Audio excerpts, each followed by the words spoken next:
나는 그날 병원에서 돌아온 직후에 해고 통보를 받았다.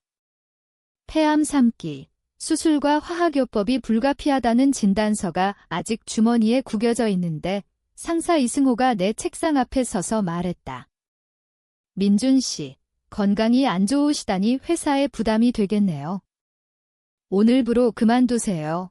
그의 목소리는 차갑게, 마치 내가 더 이상 쓸모없는 숫자처럼 들렸다. 그 한마디가 내 인생을 무너뜨렸다. 15년간 충성했던 회사가 나를 버린 순간. 그 순간 나는 아무 말도 하지 않았다. 분노가 치밀었지만 입을 다물었다. 왜냐하면 나는 회계사였다. 숫자 뒤에 숨겨진 비밀을 아는 사람. 이승호가 회사 자금을 빼돌려 자신의 부동산에 투자한 사실, 세금 탈루를 위한 가짜 장부, 그 모든 증거가 내 머릿속에 새겨져 있었다. 하지만 그때는 아직 때가 아니었다. 나는 집으로 돌아와 침대에 누워 천장을 바라보며 생각했다. 살아야 해, 이 고통을 견뎌야 해. 폐암의 통증이 시작되기 전 이미 내 마음속에 복수의 씨앗이 싹트고 있었다. 처음에는 단순한 생존이었다. 화학요법의 부작용으로 구토하고 머리카락이 빠지며 거울 속 내 모습이 낯설어질 때마다 나는 이를 악물었다. 가족은 없었다. 아내는 5년 전 이혼하고 떠났고 아이들은 그녀를 따라갔다. 회사만이 내 삶이었다. 이제 그마저 잃었으니 무엇으로 살아갈까? 매일 아침 약을 삼키며 스스로를 설득했다. 이승호를 무너뜨리기 위해 살아. 하지만 그 설득은 쉽지 않았다. 밤마다 통증이 밀려올 때 그냥 포기할까? 라는 생각이 스쳤다. 그러나 그럴 때마다 그의 그 말, 부담이 되겠네요가 떠올랐다. 그것은 나를 인간이 아닌 비용으로 본 시선이었다. 나는 더 이상 참을 수 없었다. 시간이 흘렀다. 나는 은퇴한 회계사들의 모임에 가입했다. 표면적으로는 건강관리와 정보교환을 위한 모임이었지만 실은 네트워크를 쌓기 위함이었다. 이승호의 회사는 서울의 중견 건설업체 한성건설이었다. 나는 과거 동료들을 통해 소문을 수집했다. 이 사장님, 요즘 골프장 사업에 투자하신대. 세금 문제로 골치 아프시나 봐. 그런 말들을 메모하며 그의 약점을 파악했다. 직접 나서지 않았다. 대신 익명으로 국세청에 제보할 자료를 모았다. 하지만 아직 아니었다. 단순한 제보로는 부족했다. 그는 똑똑했다. 변호사와 연결된 인맥으로 빠져나갈 터였다. 내 심리가 변하기 시작한 건 화학요법 3차를 끝낸 후였다. 병원에서 만난 다른 환자, 비슷한 나이의 남자가 말했다. 회사에서 버림받았어. 암 진단 받자마자 그의 눈빛이 공허했다. 나는 물었다. 왜 아무것도 안 하셨어요? 그는 대답했다. 힘이 없었어. 그냥 살고 싶었을 뿐. 그 말을 듣고 나는 깨달았다. 임랭 콩큐도옥 AI. 내 고통은 나 혼자만의 것이 아니었다. 이승호 같은 자들이 사회를 썩히고 약자를 짓밟은 시스템이었다. 그날 밤 나는 처음으로 계획을 세웠다. 그를 무너뜨려. 하지만 서서히 그가 스스로 파괴되도록. 첫 번째 단계는 관찰이었다. 나는 그의 일상을 추적했다. SNS를 통해 그의 골프 모임 사진을 봤다. 거기엔 정치인 아들, 은행 간부들이 있었다. 그는 권력을 이용해 회사를 키웠다. 나는 그 연결고리를 파악했다. 과거 장부에서 본 뇌물성 지출 내역. 그것을 증거로 삼아 익명 블로그에 올렸다. 하지만 직접적으로 지목하지 않았다.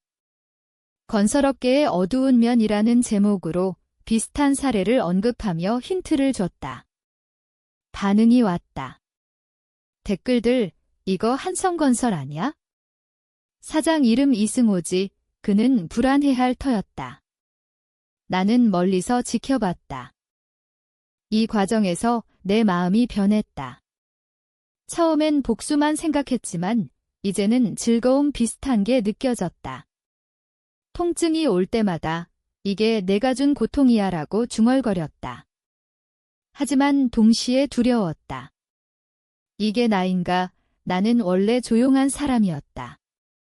숫자만 다루는? 이제는 사람의 삶을 조종하려 했다. 밤에 잠 못 이루며 멈춰야 할까? 라고 자문했다. 하지만 그의 그 말 때문에 멈출 수 없었다. 그의 반응이 보이기 시작했다. 회사 동료로부터 들은 소문, 사장님 요즘 짜증이 심해. 감사팀 불러서 장부 다시 보시네. 그는 의심했다. 누군가 내부 고발자가 있다고. 나는 웃었다. 아직 시작도 안 했는데? 다음 단계는 조작이었다. 나는 과거 연결된 은행 직원을 통해 그의 대출 서류에 작은 오류를 심었다. 물론 합법적으로. 실수로 입력된 숫자 하나가 그의 신용을 흔들 터였다. 이 모든 게 내 건강을 갉아먹었다. 화학요법이 끝나갈 무렵 나는 쇠약해졌다. 거울 속 내 얼굴은 창백하고 눈빛은 차가웠다. 이게 복수의 대가인가? 하지만 후회 없었다. 적어도 아직은. 이제는 기다림의 시간이었다. 나는 아파트에서 홀로 앉아 뉴스를 지켜봤다. 블로그 포스트가 퍼지기 시작했다. 기자 한 명이 연락 왔다. 익명 제보자시죠? 더 자세한 이야기 해주실 수 있나요?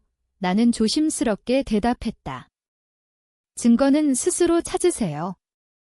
하지만 한성건설을 보세요. 그 기사가 나왔다. 건설업계 탈세 의혹 직접 이름은 안 나왔지만 누구나 알 수 있었다. 이승호는 대응했다. 회사 홈페이지에 악의적 루머의 법적 대응지라는 공지를 올렸다. 똑똑했다. 그는 피해자 코스프레를 했다. 내 심리는 더 복잡해졌다. 그를 무너뜨리는 게 목적이었지만 그의 대응을 보니 긴장감이 들었다. 그가 날 의심할까? 15년 근무한 나, 갑자기 사라진 회계사, 그는 바보가 아니었다. 과거의 나를 칭찬했다. 민준 씨, 숫자만큼 정확한 사람 없어. 이제 그 정확함이 그를 겨누고 있었다. 나는 더 깊이 파고들었다. 그의 가족을 조사했다. 아내와 아들. 아들은 명문대 다니고 장학금 받았다. 그 장학금 뒤에 회사 자금이 흘러들어간 사실을 알았다. 나는 그걸 이용했다. 세 번째 단계, 감정 조작. 나는 그의 아들에게 접근했다. 아니, 직접이 아니라. 대학 동아리 모임에 익명으로 팁을 줬다. 너희 아버지 회사, 문제 있대. 젊은 애들은 호기심 많다. 아들은 아버지에게 물었을 터, 가족 내 불신의 씨앗. 이승호의 성격상 화를 내며 숨기려 할 거다. 그게 더 의심을 키운다. 나는 멀리서 지켜봤다. 그의 SNS 업데이트가 줄었다. 스트레스 받는 신호. 이 과정에서 내 내면이 갈등했다. 아들을 끌어들이는 건 너무 잔인한가? 그는 무고했다. 하지만 이승호가 나를 버릴 때 내 가족을 생각했나? 아니. 그는 나를 비용으로 봤다. 나는 스스로를 설득했다. 이게 사회의 법칙이야. 약자는 짓밟히고 강자는 지배해. 하지만 밤에 통증이 밀려올 때 죄책감이 들었다. 너도 그와 다를 바 없어. 나는 약을 더 먹었다. 살아남기 위해. 그의 회사 주가가 떨어지기 시작했다. 투자자들이 불안해했다. 그는 미팅을 늘렸다. 나는 과거 동료에게 연락했다. 요즘 회사 어때? 사장님, 감사 준비 중이야. 국세청에서 연락 왔대. 완벽했다. 내 제보가 효과를 발휘했다. 하지만 그는 반격했다. 회사 내부 조사. 누가 내부 정보를 유출했나? 과거 직원들을 소환했다. 나도 그 리스트에 있을 터였다. 나는 조심했다. 새로운 신분으로, 다른 이름으로 살았다. 병원 기록도 숨겼다. 폐암은 이 제사기로 진행 중이었다. 의사는 말했다. 수술해야 해요. 하지만 나는 미뤘다. 복수 끝난 후에 내 인생이 끝나가는데 그의 삶을 망치지 않고 어떻게 죽나? 심리 변형이 깊어졌다. 처음엔 분노였다. 이제는 냉정한 계산. 사람을 숫자로 봤다. 이승호의 약점, 자존심. 나는 그걸 노렸다. 익명으로 그의 골프 클럽에 소문을 퍼뜨렸다. 이 사장, 돈 문제로 파산할지도, 그의 친구들이 멀어질 터, 사회적 고립. 그는 외로워질 거다. 나처럼. 하지만 이 모든 게 나를 소모시켰다. 친구 하나 없이 홀로 앉아 계획을 세우는 나날. 이게 3인가 도두가 들었다. 한 번은 그의 집 근처에서 그를 봤다. 피곤한 얼굴. 그만할까? 하지만 그의 차, 고급 벤츠를 보니 다시 불타올랐다. 그 차는 내 15년 노동으로 산 거였다. 계획이 가속됐다. 나는 증거를 모아 변호사에게 보냈다. 이걸 국세청에 제출하세요. 돈은 없었다. 하지만 과거 저축으로. 변호사는 물었다. 왜 하세요? 정해 때문에. 거짓말이었다. 복수였다. 그의 반응, 회사 주주총회에서 변명. 하지만 이미 늦었다. 뉴스에 나왔다. 한성건설 탈세 의혹 수사 착수. 그는 기자회견을 열었다. 무고합니다. 하지만 눈빛이 흔들렸다. 나는 TV 앞에서 웃었다. 차갑게. 수사가 시작되자 이승호는 필사적이었다. 그는 인맥을 동원했다. 정치인에게 로비, 변호사 팀 고용. 똑똑했다. 단순한 증거로는 무너지지 않았다. 나는 예상했다. 그래서 다음 카드를 준비했다. 그의 개인 비리. 과거 장부에서 본 여자 문제. 불륜. 아내 몰래 만난 여자, 회사 자금으로 선물. 나는 그 여자에게 접근했다. 익명 편지, 진실을 말하세요. 아니면 당신도 연루돼요. 그녀는 겁먹었다. 언론에 터뜨렸다. 한성건설 사장, 불륜 스캔들. 가족이 무너졌다. 아들이 학교를 그만두려 했다. 이승호의 아내가 이혼 소송을 제기했다. 이제 그는 사회적으로, 가정적으로 고립됐다. 나처럼. 내 심리는 이제 뒤틀렸다. 만족감이 들었지만 동시에 공허. 이게 끝인가? 복수는 나를 변화시켰다. 원래의 나는 사라졌다. 밤마다 악몽. 이승호의 얼굴이 내 얼굴로 변하는 꿈. 너도 괴물이야. 하지만 멈출 수 없었다. 이미 너무 멀리 왔다. 그는 나를 찾아왔다. 어떻게 알았을까? 과거 동료를 통해.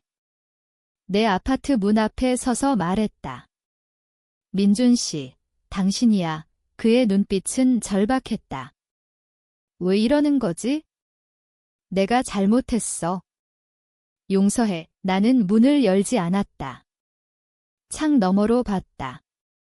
부담이 되겠네요. 그 말만 했다. 그는 울었다. 처음 보는 모습. 그 순간 나는 도두했다. 용서할까? 그는 똑똑했지만 이제 깨졌다. 하지만 그의 과거, 나를 버린 그날을 떠올렸다. 아니. 끝내야 해. 나는 문을 닫았다. 수사가 깊어졌다. 증인으로 불려갔다. 나는 증언했다. 15년 근무하며 본 사실입니다. 이 법정에서 그를 봤다. 창백한 얼굴.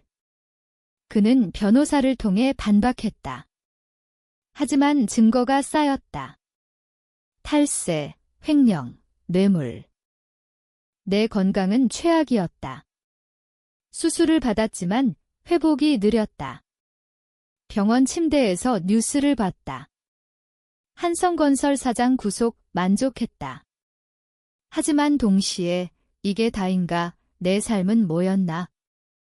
그의 재판이 시작됐다.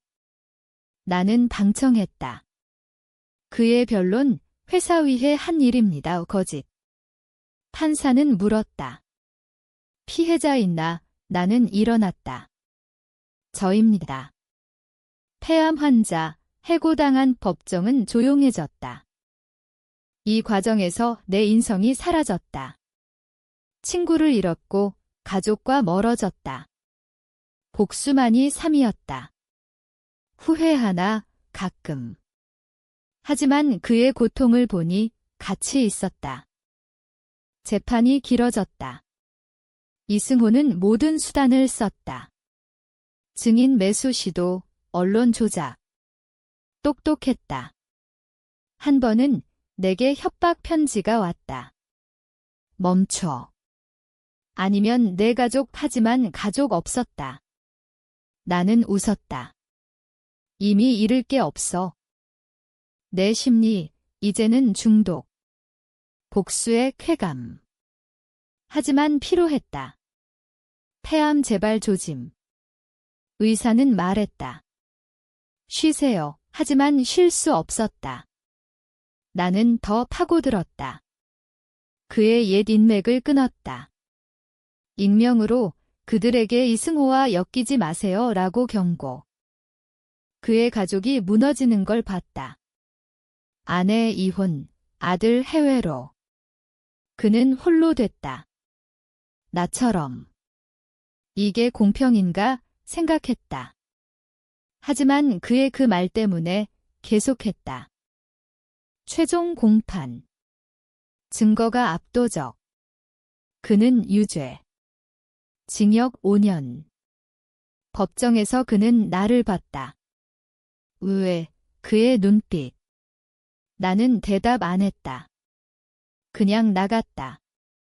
복수가 끝났지만 내 마음은 안정되지 않았다. 이제 뭐 하지? 병원으로 돌아갔다. 수술 후 회복 중에 생각했다. 내가 변했어. 인간성을 잃었어. 하지만 후회 없었다. 사회는 이렇게 돌아간다. 약자는 싸워야 한다. 감옥에 간 이승호. 나는 방문했다. 유리 너머로. 그는 물었다. 만족해. 나는 말했다. 부담이 되겠네요. 그는 고개 숙였다. 패배. 내 삶은 끝나가고 있었다. 폐암 말기. 하지만 평화로웠다. 복수가 나를 지탱했다. 심리, 이제는 반성. 너무 잔인했나? 하지만 그의 인생을 생각하니 아니었다. 회사 파산. 직원들 실직. 내 탓인가? 어쩔 수 없었다. 모든 게 끝났다. 나는 병원에서 창밖을 봤다. 서울의 불빛. 이게 정의인가?